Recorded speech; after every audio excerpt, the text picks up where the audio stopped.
அருட்பெருஞ்சோதி அருட்பெருஞ்சோதி தனிப்பெரும் கருணை அருட்பெருஞ்சோதி எல்லா உயிர்களும் இன்புற்று வாழ்க கொல்லா நெறியே குவலையுமெல்லாம் ஓங்குக.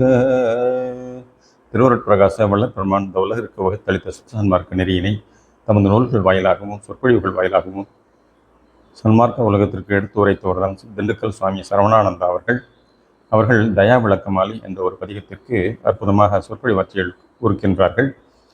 இன்றைய நாளிலே தெய்வ வாழ்வு 81வது பாடலுக்கு அவர்கள் 21/11/1982 நாளன்று ஆற்றிய சொற்பொழிவு ஒலிவடிவிலே அன்பர்களின் தகவலுக்காக தரப்படுகின்றது. இன்று 81வது பாடலுக்கு விளக்கம் காண்போம். அந்தாதி முறையில் சென்ற பாடலின் கடைசி வரி புணரிமிம்மாலையும் போனே என முடிவடைந்து இப்பாடல் உணருதற்கரிய என தொடங்கப்பட்டுள்ளது. உணருதற்கரிய வெண்ணருட்பொன்னே புவியுளோர் யாவரும் உண்மை உணருதற்குரிய உரிமை கொண்டவரே உள்ளிருந்தோன் திடீரென்று இணர் பெற இசைத்தே என்னுடன் கூடி இருப்பதை சத்விசாரத்தால் மனம் பெற கண்டு மகிழ்ந்து விம்மாலை வனைந்தனன் வாங்கினே மறுவே என்பது செய்யுள். இச்செய்யுள் தயாவிசாரம் பற்றிய உண்மைகளை உணர்த்துவதற்கு உரியதாக உள்ளது. இது முதல் 10 பாடல்கள் தயா விசாரம் பற்றி விளக்கும் பாடல்கள். இதற்கு முன் 10 பாடல்களில் தயா ஒழுக்கம் பற்றிய உண்மைகளை அறிந்து கொண்டோம். கடவுள் உண்மையை உணர்ந்தறிய தயா ஒழுக்கம் முதற்படியாக அமைந்துள்ளது. தயா விசாரம் இதற்கு முன் அறிந்து கொண்ட தயா ஒழுக்க நிலை நின்று உண்மையை உணர்வதற்கு, உணர்ந்து கொண்டதை கடைப்பிடித்து வாழ்வதற்கு மிகவும் அவசியமானதாகவும் முக்கியமானதாகவும் உள்ளது. விசாரம் என்றால் என்ன? விசாரித்து அறிவதே விசாரம் ஆகும். எதை விசாரிப்பது? கடவுள் உண்மையானது, எங்கும் எப்போதும் நிறைந்து விளங்கி கொண்டுள்ளது. அப்படியுள்ள கடவுள் உண்மை நம்மில் அனுபவப்பட வேண்டிய 3 விதமான நிலைகளில் விளங்கி கொண்டுள்ளார். ஒன்று உருவ நிலையில் புறத்தே காணுவது, மற்றொரு நிலை அருவ நிலையில் காண முடியாதவாறு மறைவாக விளங்குவது, அரு உருவ நிலையில் உணர்ந்து கொள்ளுமாறு விளங்குவது. இதனையே வேறாக, உடனாக, ஒன்றாக விளங்கும் 3 நிலைகள் ஆகும். கடவுள் எங்கும் இருப்பவர், எதிலும் விளங்குபவர் என்றால் நாம் அவரை எங்கே காண முடிகின்றது? கோவிலில் கடவுளை காண்கிறோமா? கோவில்களுக்கு எந்த அளவு பக்தியோடும் நம்பிக்கையோடும் சென்று வழிபடுகிறார்களோ அந்த அளவிற்கு சில நன்மைகளை பெறுகிறார்கள். ஆனால் முழுமையான பலனை பெற முடிவதில்லை. சரி, நாம் காணும் பொருள் எல்லாம் கடவுளா? கல்லை பார்க்கிறோம், அது கடவுளா? வீடு கடவுளா என்றால் இல்லை இல்லை என்ற பதிலையே பெறுகின்றோம். அப்படியானால் கடவுள் எங்கும் எதிலும் நிரம்பி இருப்பவர் என்று சொல்கிறது எல்லாம் பொய்யா? சில சமயங்களில் கண்ணுக்கு முன்னால் அல்லது கனவில் சில தெய்வங்களின் தோற்றங்களால் காண்கிறோமே, தோற்றங்களை காண்கிறோமே, அது உண்மை இல்லையா என்றால் உண்மை அல்ல. கனவில் தோன்றுவது மறைந்து பொய்யாகி விடுகின்றது. காதால் கேட்பது காணாதவரை பொய்யே என ஆகிறது.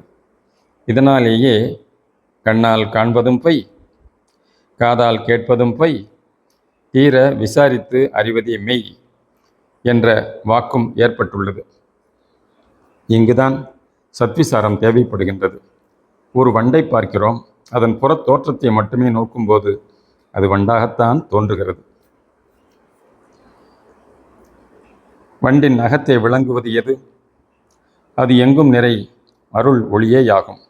அணு அளவில் மிகச் சிறியதாக விளங்கும் அந்த அருள் ஒளியின் அருள் ஆற்றலே வண்டின் தேகச்சூழலை ஏற்றுக்கொண்டு அதில் உயிர் உணர்வு விளங்க செயலோடு குணத்தோடு இயல்போடு விளங்குகிறது. இந்த உண்மையை உணர்ந்தறியும் பக்குவமான தேகச்சூழலும் பகுத்தறிவும் மனிதனுக்குத்தான் உண்டு. மற்ற பிறவிகளில் எல்லாம் வெறும் புலன் உணர்வு மட்டுமே விளங்குகின்றது. மனிதனில்தான் மன அறிவு விளங்குகின்றது. மன அறிவாக விளங்குவது இறைவனின் அருள் ஆற்றலே. அறியாமையில் கிடக்கும் வரை அது மனம் ஆகவும், அறியாமை நீங்கி அருளால் நிரம்பும் போது அதுவே அருள் விளக்க ஆற்றலாக விளங்குகின்றது. மனிதன் மன அறிவை கொண்டுதான் கடவுள் உண்மையை ஓரளவிற்கு கண்டு உணர்ந்தான். அவன் தேக நிலையிலிருந்து அகம் நோக்கி சென்றதால் ஆன்ம நிலையில் அடங்கி போயினான். எனவே அகம் பிரம்மாஸ்மி, அயம் ஆத்மா பிரம்மம் என்று சொல்லி வைத்தனர். பின் வந்தவர்கள் எல்லாம் முன்னோர் சொன்னவற்றை அப்படியே திரும்பச் சொல்லிக்கொண்டே உண்மையை உணராது போய்விட்டனர். காரணம், இவர்கள் தன்னை வேறாகவும் கடவுளை வேறாகவும் எண்ணி தாம் சென்று இறைவனை அடைவதாக நம்பினர். மற்றும் தேக நிலையிலிருந்து சென்றதால் ஆன்ம வடிவமே உண்மை என்றும், இந்த தேகாதி பிரபஞ்சம் அனைத்தும் பொய், மாயை, மித்தை என்று தேகத்தையும் உலக வாழ்வையும் வெறுத்தனர், அலட்சியப்படுத்தினர். இன்று சுத்த சன்மார்க்க நெறியில் பொய் எனவும் மாயை எனவும் சொல்லப்பட்ட இந்த தேகாதி பிரபஞ்சம் அனைத்தும் கடவுள் உண்மையை கண்டுகொள்ள வேண்டியே திருவருளால் வழங்கப்பட்டுள்ளன என்ற உண்மையை உணர்ந்து கொள்கிறோம். நாம் மனிதன் என்று சொல்லும்போது அந்த சொல் எதனை குறிக்கின்றது? இந்த தேகம் மட்டும் மனிதனா அல்லது ஆன்மா மட்டும் மனிதனா என்றால் இல்லை. ஆன்மா அனுபவப்படுவதற்கு தேகம் அவசியம். ஆகையால் மனிதன் என்றால் ஆன்மாவும் உயிர் உணர்வுடன் கூடிய தேகமும் சேர்ந்ததே மனிதன் ஆவான். எனவே நாம் இறைவனோடு இரண்டர கலந்து ஒன்றாகவே இருந்தாலும் அந்த உண்மையை அறியாது மாயையின் காரணமாக அறியாமையில் கிடக்கின்றோம். உண்மையை உணர்ந்தறிய விசாரம் தேவைப்படுகிறது. விசாரம் இல்லா ஞானம் குறையுடையதே. விசாரம் என்பதை வி + சாரம் என கொள்ளலாம். வி என்பதை இவ் + இ என பிரித்தால் இவ் அருள் வடிவத்தையும் இ என்னும் அருட்பெறனவும் அருள் ஒளி சக்தியையும் குறிக்கும். ஆகையால் வி என்பது அருள் ஒளி வடிவை குறிக்கின்றது. சாரம் என்றால் சார்ந்து கொள்ளுதல் என்பது பொருள். இவ்வாறு ஆன்மாவின் அகத்தே அருள் ஒளியால் விளங்கும் இறைவனை விசாரத்தால் சார்ந்து நின்று பின் அந்நிலை நின்றே வாழ வேண்டும். இந்த அருள் ஒளி விளங்கும் இடம் நமது சிறநடுத்தலத்தே அமைந்த பகர வடிவ குழியிடமே ஆகும். அந்த தலைநடு இடத்தே இவ்வருள் ஒளி எப்படி வந்தது? புறத்தே இருந்து அங்கு வந்ததா எனில் இல்லை. அது எப்போதும் அங்கே இருந்து கொண்டேதான் உள்ளது. அகண்ட வெளிமுற்றும் அணுதோறும் விளங்கும் ஒன்றே தலைநடு இடத்து வெளிப்பட்டு ஒரு சிறு ஆன்ம புள்ளியாக ஒளிர்ந்து கொண்டே உள்ளது. கரு சிருஷ்டி தொடங்கும் காலத்தே தாயின் சத்துப்பொருளும் தந்தையின் சத்துப்பொருளும் சேர்ந்த கணத்தில் ஒரு ஒளி தோன்றி விளங்க, அதனைச் சூழ ஓங்கார வடிவ மூளை பகுதி தோன்றி வளர, பின் கொஞ்சம் கொஞ்சமாக மற்ற எல்லா உறுப்புகளும் வளர்ந்து முழுமை பெற்று சிசுவாக பிறந்து வளர்கிறது. மின்சாரம் கம்பி முழுவதிலும் இருந்தாலும் எங்கே நாம் பல்பை பொருத்தி சுவிட்சை போடுகிறோமோ அங்கேதான் ஒளி விளங்குகிறது. அதைப்போல எங்கும் நிறைந்த அருள் ஒளி சக்தியானது வெளிப்பட்டு விளங்க இம்மனித தேகச் சூழல் அவசியமாகிறது. இந்த அருட்ஜோதியே பொன்னாக சொல்லப்படுகின்றது. பொன் என்றால் நாம் வீட்டிலும் கடைகளிலும் பார்க்கக்கூடிய பொன் அல்ல. இந்த அருட்ஜோதி பொன் இத்தனை மாற்று உடையது என்று சொல்ல முடியாது. மாற்றறியா செழும்பசும் பொன்னாக விளங்குவது. இந்த பொன்னை மன அறிவினாலோ புற கண்களினாலோ கண்டறிய முடியாது. அருள் உணர்வு ஒன்றினால்தான் உணர முடியும். இக்கருத்தையே இந்த 81வது பாடலின் முதல் வரிகளின் கருத்தாக அமைந்துள்ளது. பாடல் உணருதற்கரிய என்னருட்பொன்னே என்பதாகும். இந்த அருட்பொன்னை பெற்று அழியாத ஆனந்த வடிவம் ஏற்று திகழ்பவர் நம் வள்ளல் பெருமான். இதனை அருளார் ஜோதி என்னுள் விளங்க அளித்த காலத்தே அடியேன் குறைகள் யாவும் தவிர்ந்த விந்த ஞாலத்தே பொருளாய் எனையும் நினைக்க வந்த புதுமை என்னையோ பொன்னென்றைய மதிப்பதுதவா துரும்பு தன்னையோ.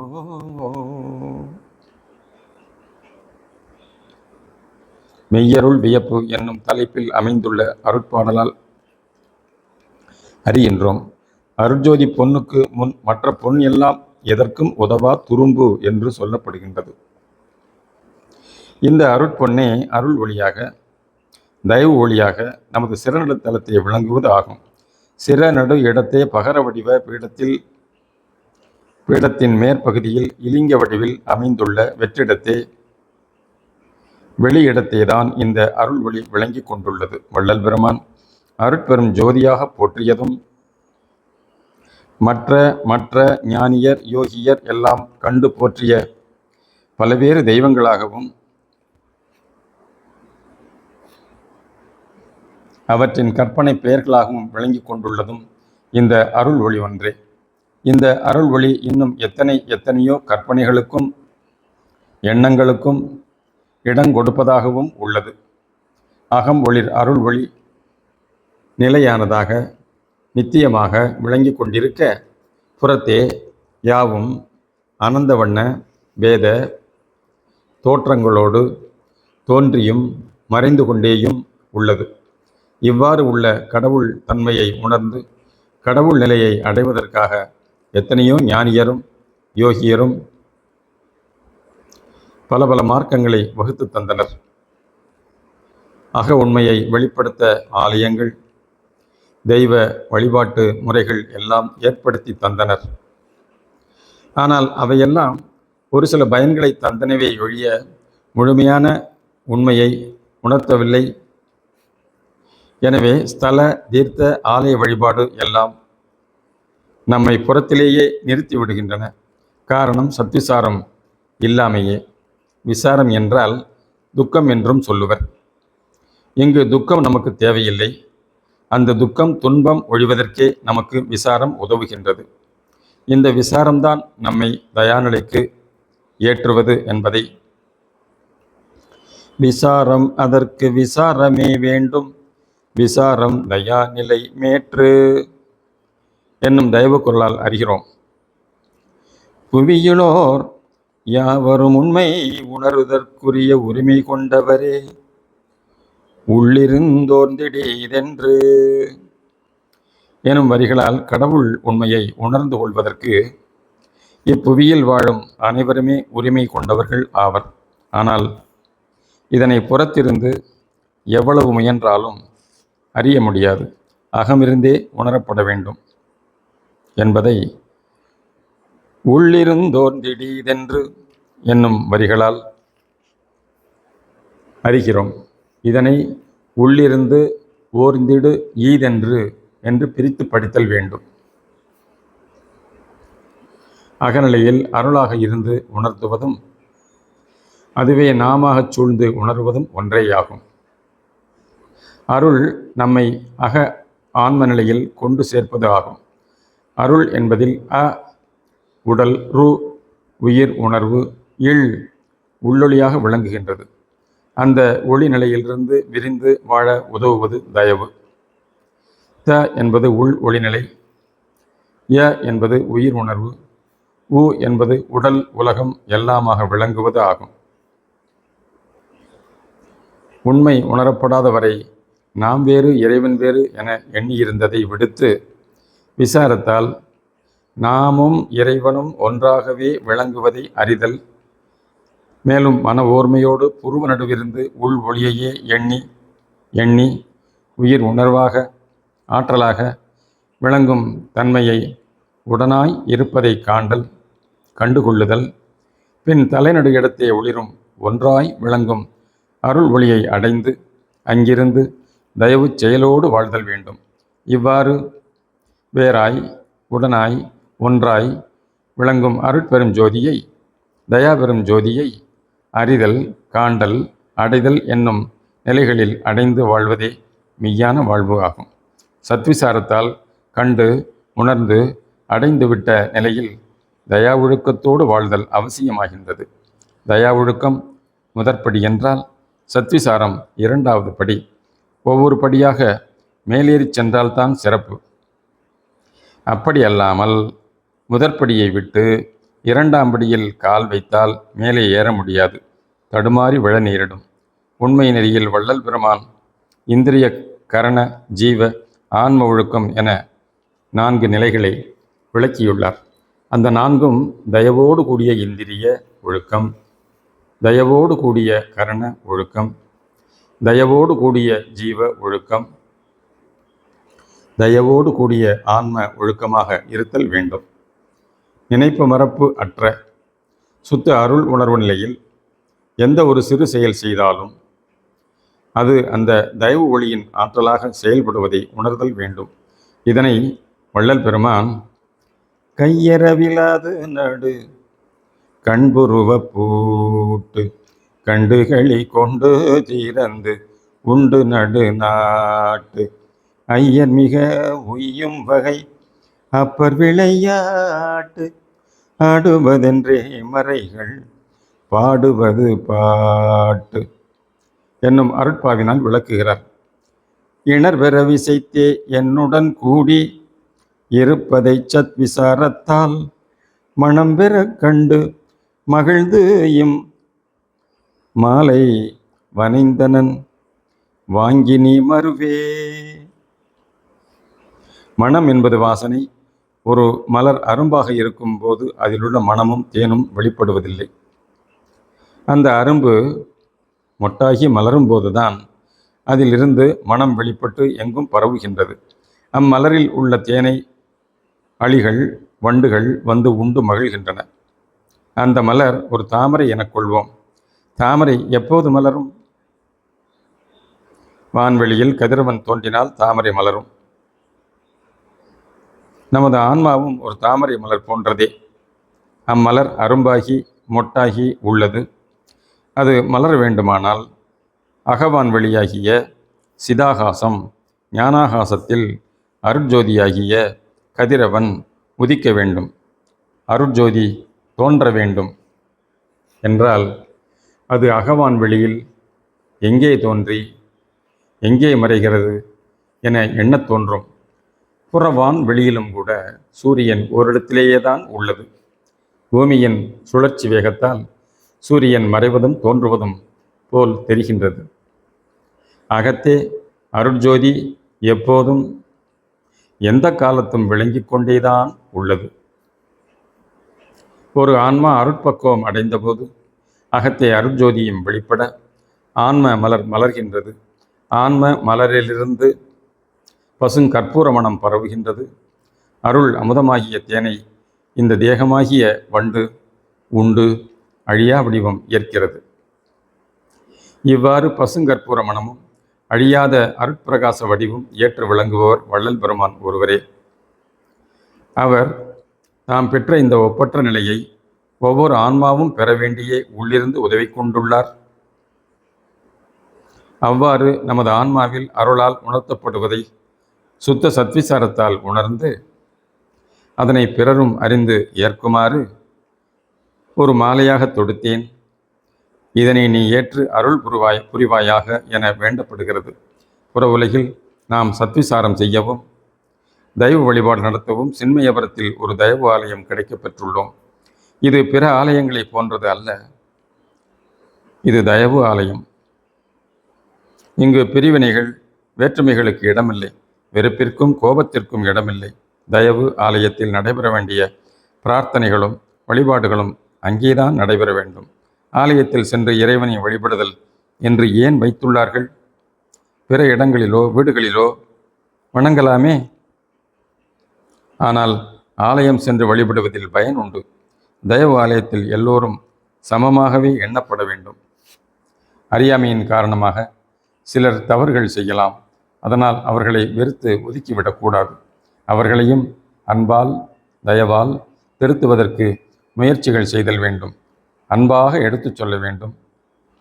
தவறு செய்தவர்கள் என்பதற்காக அவர்களை கடுமையாக திட்டவோ சபிக்கவோ கூடாது. தயவு பணியில் சொல் வேறு, வாக்கு வேறு, செயல் வேறு என இருத்தல் கூடாது.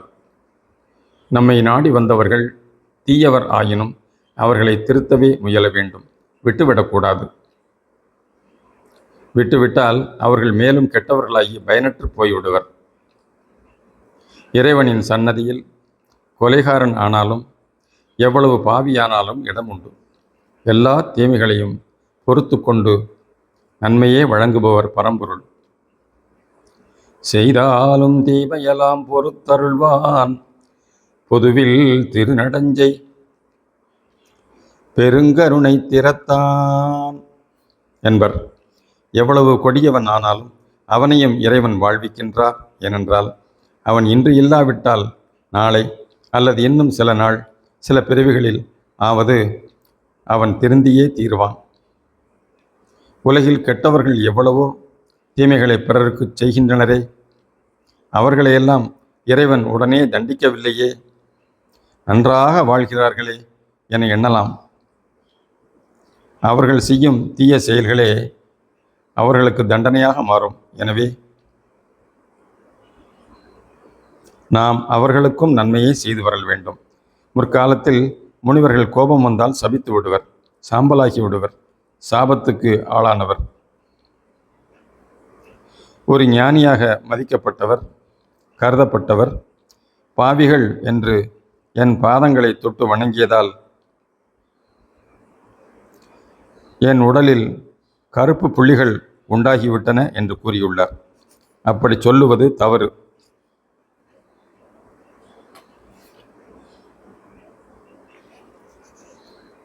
தயவு அன்பர்களாக உள்ள நாம் தயவு வழியையே பின்பற்றி தயா ஒழுக்கத்தோடு வாழ வேண்டும். இறைவனின் அருளை அடைவது அவ்வளவு எளிதல்ல. வள்ளல் பெருமானே தமது 12வது வயது தொடங்கி 3×12 அதாவது 3 × 12 = 36 ஆண்டுகளில் இறையருளை பெறுவதற்குள் அவர் அடைந்த துன்பங்களுக்கு அளவே இல்லை. இதனை அவர் வாக்காலேயே அறியலாம். ஈராண்டு தொடங்கி ஈற்றை பகலின் வரையுமே எளியேன் பட்ட பாட்டை நினைக்கல் இரும்பும் கரையுமே ஏராய் அந்த பாடு முழுதும் இன்பம் ஆயிற்றே இறைவா நின்மை அருளிங்கெனக்கு சொந்தமாயிற்றே. இப்படி அருள் உண்மை நிலையை விசாரத்தால் அறிந்து அடைந்து வாழ்க்கையில் நிரந்தரமாக நிலை கொண்டு விட்டவர், அந்நிலையில் இருக்கும் அவரை அருட்பிரகாசமாக, அதுவே இன்று நம்முள் தயவு சுடராக நாமும் கண்டுகொள்கின்றோம். நம்மை அடுக்கின்ற பிறரும் இவ்வுண்மையை கண்டு அடைந்து உயர் இன்பம் பெறவே இந்த மாலை நம் தயாஜோதிபதிக்கு அணிவிக்கப்படுகின்றது. அவர் கடினபாடுபட்டு கிடைக்கப் பெற்று அதனை நமக்கு எளிதில் ஏற்று இன்புறுவதற்காக அகவடிவில் வழங்கிவிட்டுள்ளதால் நாம் சத்விசாரத்தால் பெரும்பாடின்றி தயா அமுத ஜோதியை கண்டு கொள்ள முடியும் என்றே இது இப்பாமாலையில் வெளியாக்கப்பட்டுள்ளது. இது கொண்டு உய்க தயா உலகம். தயவு அருட்பெரும் ஜோதி, அருட்பெரும் ஜோதி, தனிப்பெரும் கருணை அருட்பெரும் ஜோதி, தயவு.